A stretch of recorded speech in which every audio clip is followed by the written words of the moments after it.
ফেব্রুয়ারি মাসে দিনের সংখ্যা কম হলেও প্রবাসী আয়ের রেকর্ড গড়েছে বাংলাদেশ। মাত্র ২৮ দিনে প্রবাসীরা পাঠিয়েছেন $৩০২ কোটি বেশি রেমিটেন্স। গত বছরের ডিসেম্বরের পর এটি টানা তৃতীয় মাস যখন প্রবাসী আয় ৩০০ কোটি বা $৩ বিলিয়ন ঘর ছাড়ালো। বাংলাদেশ ব্যাংকের তথ্য অনুযায়ী গত বছরের ফেব্রুয়ারির তুলনায় এবার আয় বেড়েছে প্রায় ১৯.৫%। চলতি ২০২৫-২৬ অর্থবছরের প্রথম ৮ মাসে মোট রেমিটেন্স এসেছে $২,২৪৫ কোটি, যা গত বছরের একই সময়ের চেয়ে ২১%-এরও বেশি। সংশ্লিষ্টরা মনে করছেন, রমজান ও ঈদ থাকায় প্রবাসীরা বেশি টাকা পাঠাচ্ছেন। পাশাপাশি গত ১২ ফেব্রুয়ারির নির্বাচনের প্রভাবও এখানে স্পষ্ট।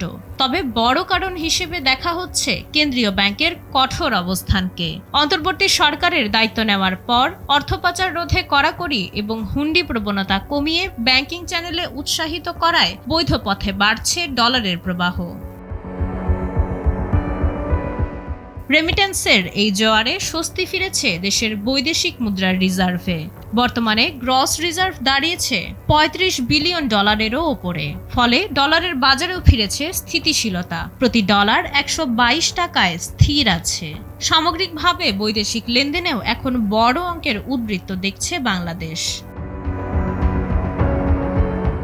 বিশ্লেষকরা মনে করছেন, রপ্তানি আয় সামান্য কমলেও প্রবাসীদের পাঠানো এই অর্থ দেশের অর্থনীতিকে করে তুলবে আরও শক্তিশালী ও গতিশীল।